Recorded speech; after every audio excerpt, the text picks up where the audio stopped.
Hey there, my name is Heather Feather. I am the owner of Rare Bird Medicine, and today's topic is take your time.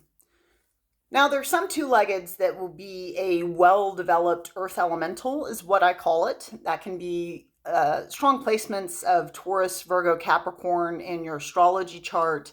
It can be stabilizing numerology, like having 4 or 8 in your numerological profile. These are qualities in which, when I look at the sign symbols, clues, and systems that are available to me, where I go, oh, this is an earth elemental. You might be ox in the Chinese zodiac, whatever that is, whatever system I'm using. I go, oh, I see strong earth element here. And so I want to start by saying, for a high earth elemental, this video is not for you. I would recommend, if you're somebody that is very slow, very cautious, very methodical, very minding your P's and Q's, checking twice, measuring twice, and then cutting. If you're that personality matrix, then for you, I would say risk more, take adventure more, do something, splurge on yourself, just be wild. Because really, we have access to all of the elements. We have access to the entire zodiac. We have access to all of the numbers. And I see the journey of a life as a two-legged, really working to come into balance with the elements, working to come into balance with the numbers of the universe, so that we are all of the things. And so we're looking at the self, or Heather is always looking at the self and going, where do I need balance? And I was blessed with being raised by a metaphysician, and she taught me astrology when I was 13 years old, tropical or Western astrology. And I learned that I don't have a lot of earth in my chart. So I learned as a very young girl that I need to activate earth. And activating earth means, for me, that means slowing down, taking my time, making a list, checking in, making sure I've eaten food. I can run all day, and I can be hungry and keep running, and making sure that I'm meeting my base needs, the bodily needs. That's earth elemental as well. Self-care, self-devotion practices, making sure that Heather has considered in her timeline, am I taking care of me and mine? Am I taking care of this wonderful human? Has she eaten? Has she slept? Has she had fluids? Has she had any water? Those are all good things to slow down and check in on. How am I doing in my self-care practice? Self-care practice is an earth elemental practice. The reason I want to talk about taking your time is because there's so many ways in the modern age that we rush in. I've been wanting to do a video for a couple of weeks now around male objectification. And it's because it's a topic I don't hear people talking about. And I'm curious as to why we're not discussing this. I recently had someone share a what they call a dick pic, fantastic, with me. And it's not the first. It's another of many. And I often wonder, when I get this, I am thinking about the objectified male. We talk about females being objectified, but this is a male directly objectifying himself before he's gotten to slow down, take his time, get to know if he likes my mind, if he likes my heart. Like, immediately, it's like, here's the most intimate part of my body. And I don't judge that. I don't vilify that. I'm not making fun of that. I'm saying that, why are we rushing in? The way you're going to know that Heather needs to see your penis is going to be because we're taking our clothes off and we're about to have sex. I don't need to know that much intimate truth about your physicality, predominantly because I'm sapiosexual. I'm attracted to intellect, and I'm attracted to the mind, and I'm attracted to the heart before I'm attracted to the body. So it's important to know, as far as attracting people is concerned, not everybody's addicted to form. Not everybody's attracted just to form. Some people are attracted to content, and they're looking for content.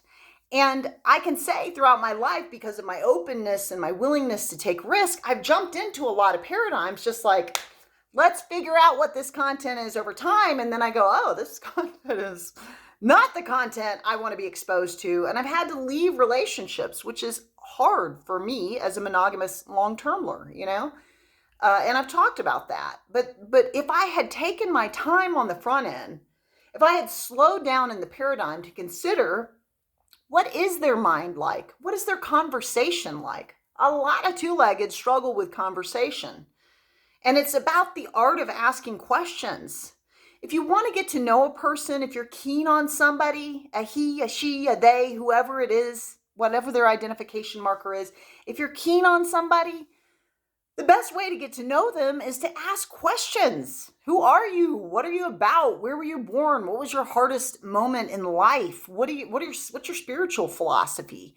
What do you do when you get overwhelmed? What do you think is your biggest challenge? There are 1,000,010 questions you can ask a two-legged to get to know them. And if you want to get to know someone, it's as simple as saying, hey, I'd like to get to know you. Here's my number.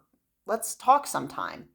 But why not get to know their mind? Why not take your time to get to know if that's somebody you actually want to spend your time with?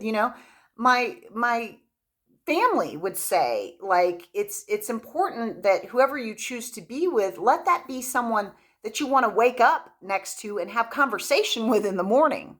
It's easy enough to hop into bed with somebody, but is that a mind that you want to talk to all the time? So let's get to know what's going on in the paradigm. Who is this friend? Who is this lover? What is this job? What is this thing that I'm wanting to invest in, that I'm opting into? I've taken a lot of risks. I've jumped into a lot of things. It's helped me to evolve in a lot of ways. And it's also led to many feelings of foolishness and tomfoolery in this realm because over time, I come to recognize this is not the mind I want to be with. This person, when I spend time with them, it always feels bad because the facet of the crystal of awareness that they're looking at is always the dirty facet. Like, they always have this darkened perception of the world. And I'm trying to laugh and love the world and love myself and love everything I look upon, because at the root of it, it's all divinity, And that starts with loving the self. I once heard that the drop doesn't need for water to be part of the ocean. It is water, right? So I don't need to look for love outside of me. I am love. I am love. I already have whatever it is I might seek outside of me to experience love. So I already am love. I already have anything I could seek outside of myself. My cup is already full. So let me just slow down a little bit and consider, what is this that I'm engaging with? Let me get present. And we can also take our time when it comes to allowing heat to build between you and a potential lover. This is difficult for me because I'm a double fire sign. I have a lot of passion. I have a lot of heat. I have a lot of fire. I have a lot of sexual interest, And so my heat builds very quickly. I'm Pitta dominant if we're going to go to doshas, astrologically, double fire sign. So I have no problem with fire or with passion at all. I have it actually, in my experience, in spades, more than most two-leggeds that I meet. However, just because I'm passionate and I have great sexual energy doesn't mean that I necessarily need to rush into everything. Is this something that I really seek? Let's find out over time. You can slowly let things build over time. You can let the heat build. You can let the attraction build. You can let the flirtation build. You can ask questions and get to know the person and see if it's something you're wanting to build in your life. It's possible that as you take your time to get to know someone's mind, as you take your time to get to know someone's heart, it's possible you could adore them even more. You could let the heat build, let that stew cook a little more, so that's a little bit more edible, So by the time that you get to taste the meal, your appetite is well whetted for it, right? Rather than just diving right in and then figuring out what a thing is afterwards. I think it's interesting how quickly we share our bodies, and I don't teach their own. I'm not somebody that has this very contained, prudish idea around the body, but I find it interesting how quickly we're willing to, and even I have historically been willing to share bodies before I understand what is actually exchanging. And on a spiritual level, it's often viewed that chords occur between you and another person that is a sexual partner in your life. You have energetic courting that occurs. And are you sure that that's the energy you want to tap into? You know, I want to enjoy the company in my life, and I want to be very aware of what I'm choosing. And I can say outside of lovers, even friendships, they're friends that I found over time, after years of witnessing it, like this friendship always asks for me to give. It doesn't contribute a lot to my life, but it's always wanting something from me.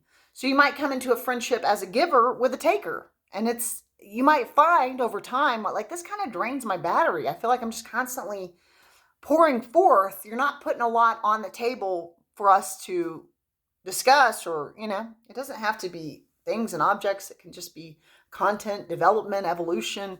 But sometimes we're in relationships that aren't offering us much.